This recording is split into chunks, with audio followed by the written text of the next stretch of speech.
इसलिए झूठ बोलते हैं, कहते हम देंगे लेकिन मत दे। शुक्राचार्य याद रखो, स्त्री सुमर्म विवाहे च भृत्यार्थे प्राण संकटे। स्त्री सुमर्म विवाहे च, पत्नी से झूठ बोले तो पाप नहीं लगता। शुक्राचार्य कह रहे लड़की के विवाह में झूठ बोल दे तो पाप नहीं लगता, ऐसा शुक्राचार्य कह रहे। याद रखो, भागवत में जो लिखा है वो सही लिखा है, ऐसा नहीं है। भागवत में सबके मत लिखे हैं, जो सबका मत है, यानी लोगों का अलग अलग मत है, वो सही नहीं है। जो शास्त्र मत है वही सही है।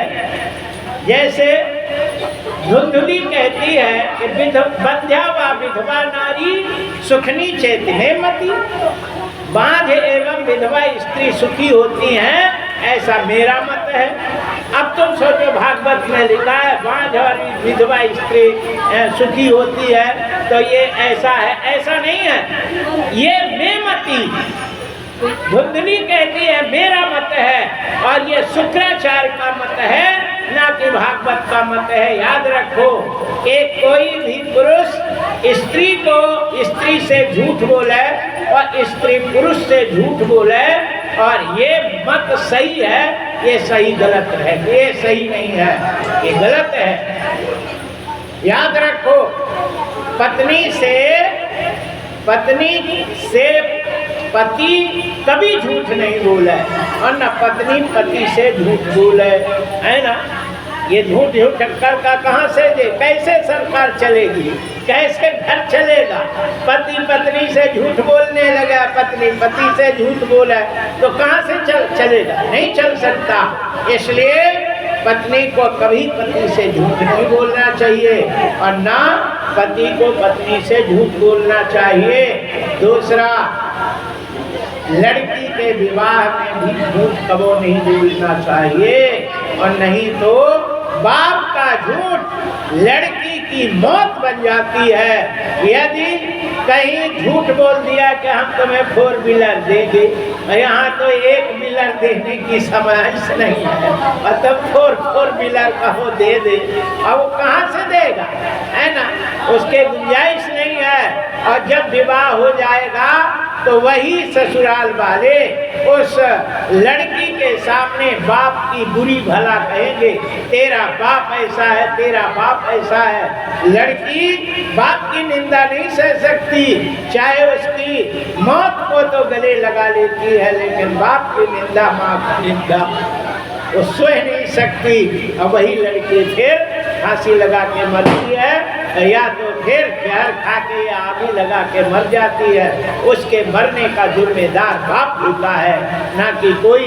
इसलिए यदि तुम 50,000 देने में समर्थ हो तो 25,000 देने को कहो, मैं इतना दूंगा, करना है तो करो और नहीं करना है तो नहीं करो। यदि जितना देना कहो उससे दूना दो, लेकिन वचन कम करो, ठीक है ना, ताकि तुम्हारी इज्जत उनके हृदय में रहे कि भैया 25 कहे थे 50 दे दिया, का जाग ले उसे। जय जय श्री सीताराम। वो लड़की सिर उठा के ससुराल में जिएगी और मुंह तोड़ जवाब देने के लिए उसके पास गुंजाइश रहती है। इसलिए लड़की की विवाह में कभी भी झूठ नहीं बोलना चाहिए। ये बात को हम काटते हैं, शुक्राचार्य के शास्त्र भी काटता है। जय जय श्री सीताराम।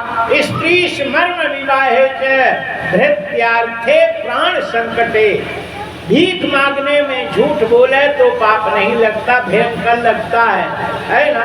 अरे भीख मांगो और जिसके लिए मांगो तो कि उसके लिए है, लोग देवे चाहे नहीं देवे, वह तो झूठ बोल करके भीख मांगे तो क्या मांगे। इसलिए सत्य वहाँ भी बोलना चाहिए।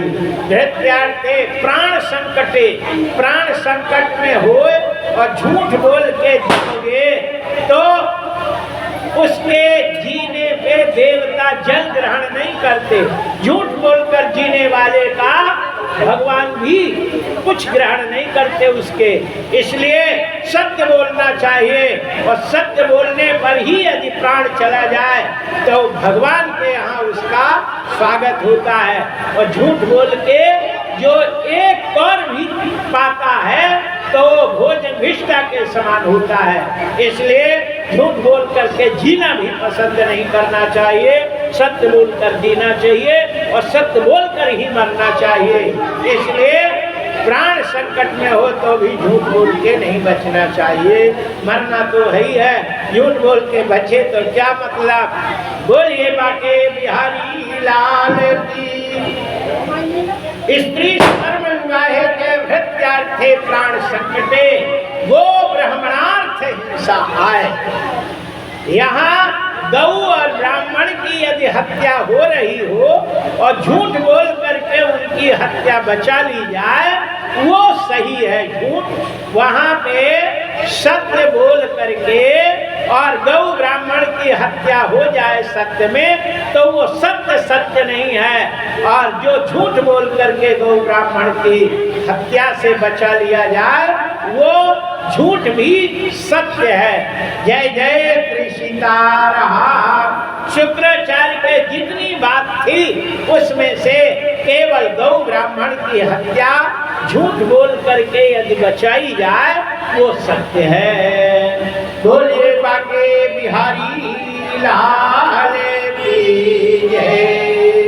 श्री